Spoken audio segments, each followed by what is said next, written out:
Really holding up. Good morning, my friends, and welcome to the 10-Minute Book Talk, where three best-selling authors talk all things bookish with you for 10 short and sweet minutes. This morning, we are giggling because we are talking with the truly hilarious Colleen Oakley about her wonderful book, The Mostly True Story of Tanner and Louise. And we are excited to have Colleen with us. I have just started this book. We're reading it for the book club that Marie and I are in called the Brighten Your Day Book Club, and it is a delight. I started in and I was like, oh yes, this is going to be a fun ride. So I'm so excited that Colleen agreed to be with us. Colleen, welcome, and please tell us a bit about your book.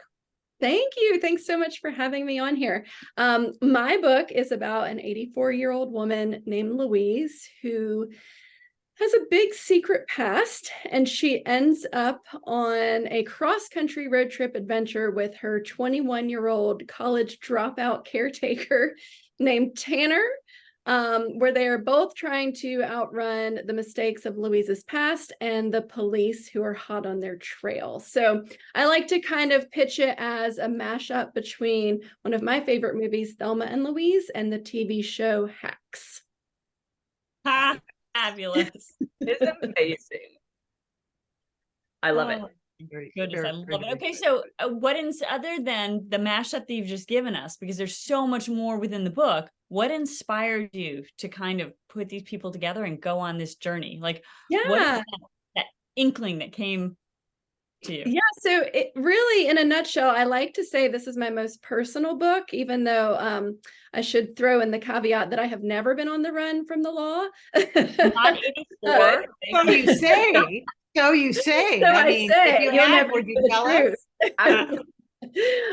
But really, the little nugget of inspiration was my own relationship with my grandmother, who I was very, very close with.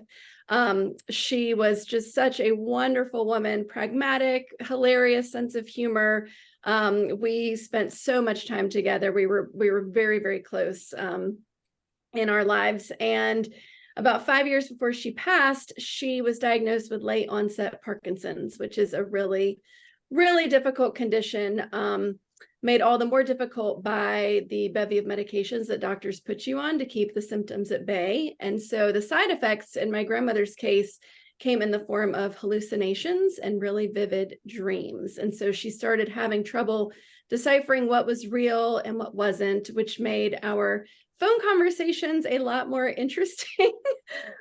She started to say some kind of alarming things. Like, for instance, one time she said, Colleen, did you send that check for $10,000 for me to New Jersey? And I said, no, Grandma, I didn't. What for? And she said, to pay off my gambling debts.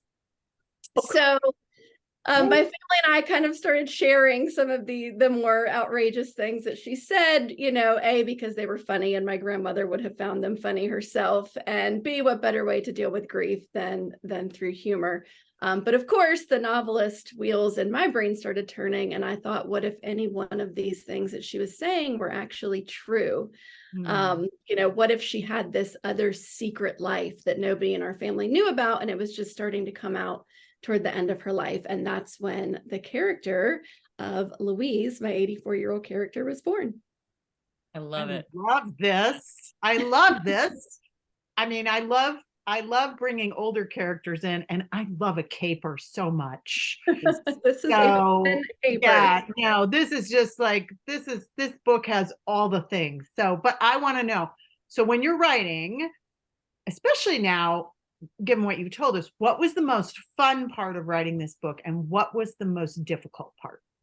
Yeah, so the fun part is the easiest to answer because my grandmother passed literally right when I started to write this book.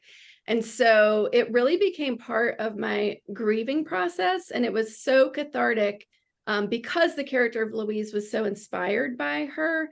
It felt like I got to spend time with her every day that I was writing. So that was the most fun and wonderful part about it.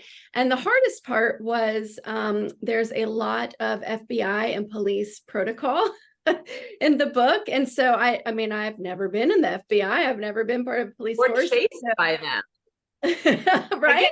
Again, so she says. Right.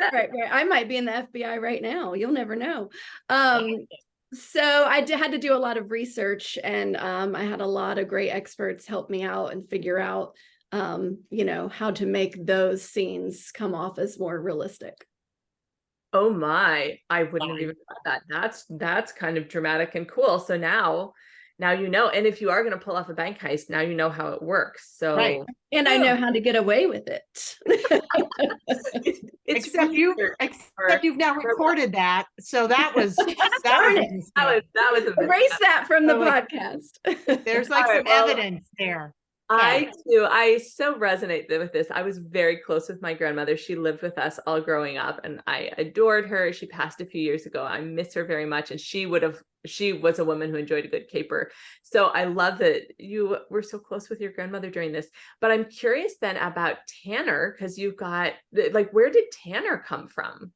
Yeah, so obviously I needed kind of the complete opposite of Louise to have those antagonists, those people that kind of start out at the beginning of the story and feel like they have nothing in common and would rather be anywhere than in each other's presence. So that's really the starting point with Tanner. But as I got to know her, she's 21, she's had some obstacles in her life and isn't quite sure who she is or who she's meant to be, and she's trying to figure all of that out.